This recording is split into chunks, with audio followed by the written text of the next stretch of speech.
Ertaklar ibratlardan iborat deya Durcha haqida ertakni siz bilan tanishamiz.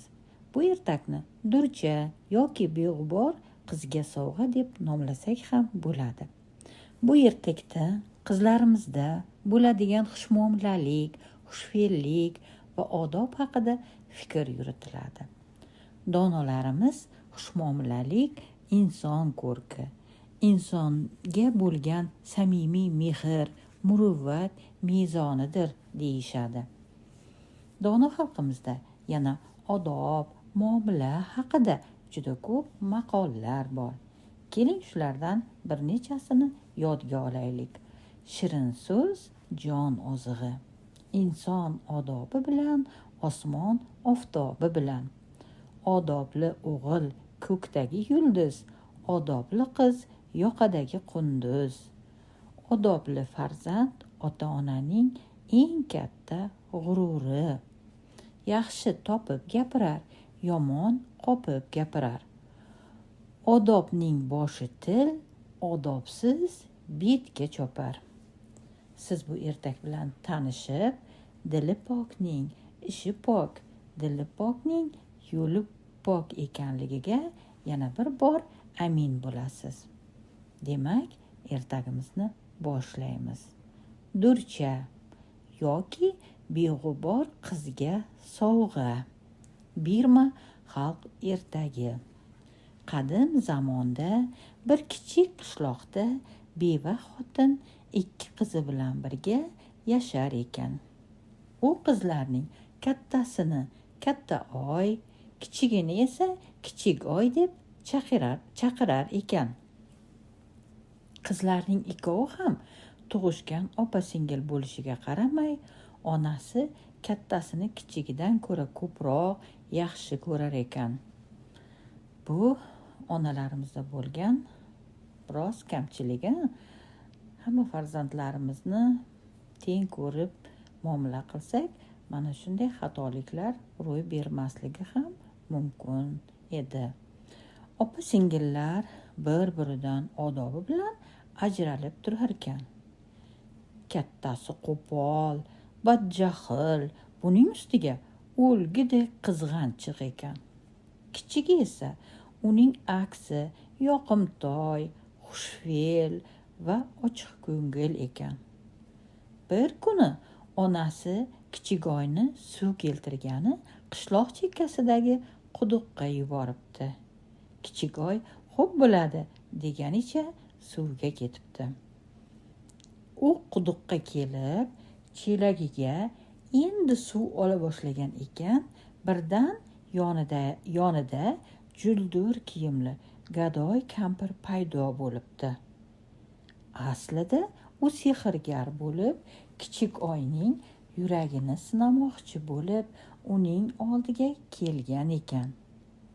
"Bolaginam, men bechora kampirga ozgina suvingdan ber, juda chanqab ketdim", debdi kampir. "Biroz sabr qiling buvijon, men hozir chelagimni to'ldirib olay", javob qilibdi kichik oy. Qizcha quduqdan olgan muzdek suv bilan kampirning chanqog'ini bostiribdi.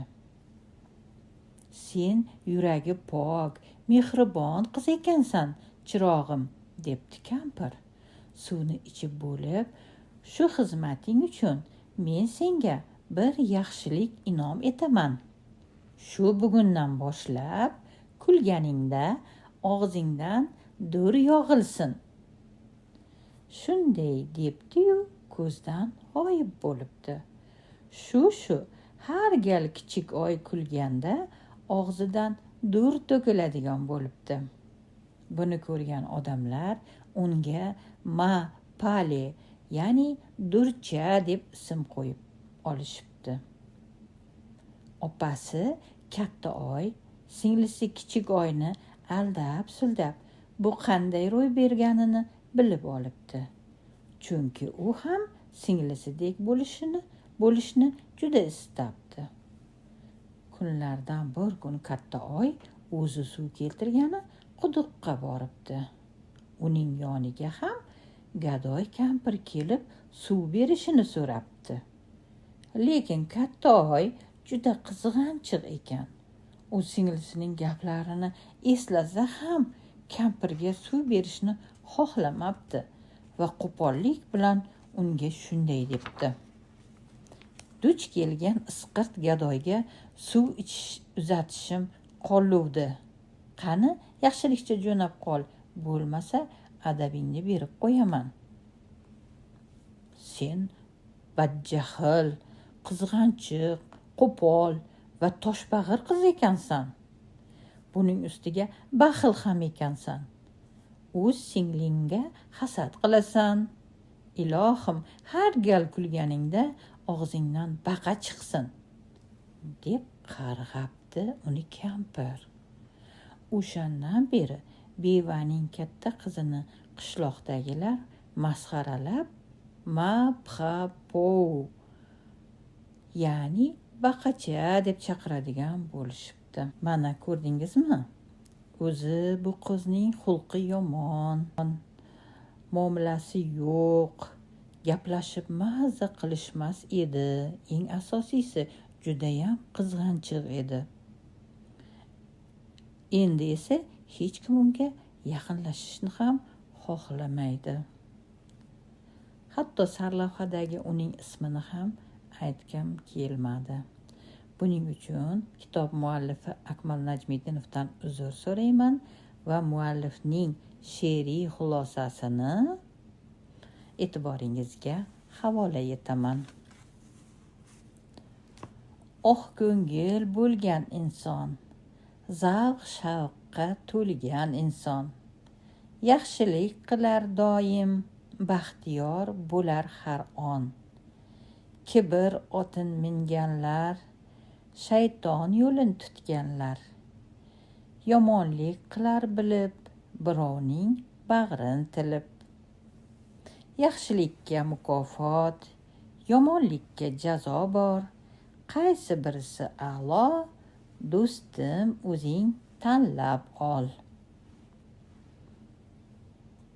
Ana ertagimizni ham yakunladik. Ertagimiz yodingizda qoldimi?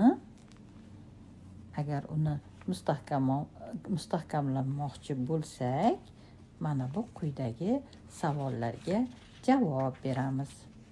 Birinchi savol: beva xotinning qizlari bir-biridan nimasi bilan ajralib turardi?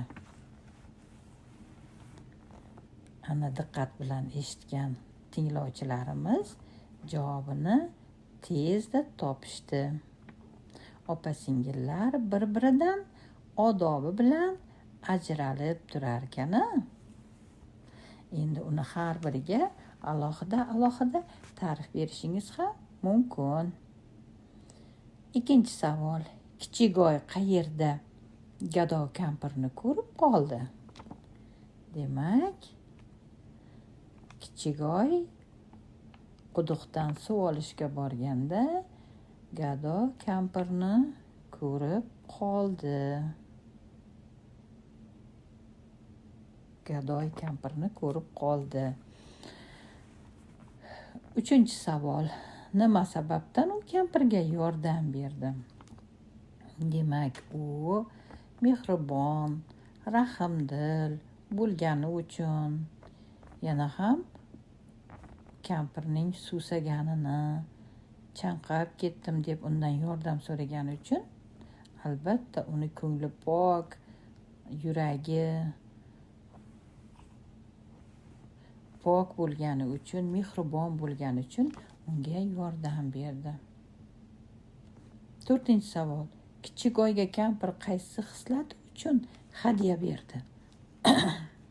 Xuddi hozir sanab o'tgan xislatlarimiz tufayli u sovg'aga beg'uborligi uchun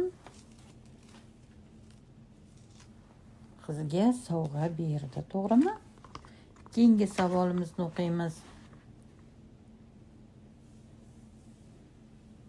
Odamlar Kichik-oyni nima deb atay boshladilar? Demak, bu bir mahal ertagi bo'lgani uchun buni ko'rgan odamlar unga Mapali, ya'ni durcha deb ism qo'yib olishdi degan gaplarimiz javob bo'la oladi. Keyingi savol, 6-savol. Katta oy kampirni ko'rganda nima sababdan yordam bermadi? U hamma narsani singlisidan eshitib olgan edi. Lekin uning qalbi nafratga, ayniqsa qizg'anchilikka to'lgani uchun va muomala madaniyati,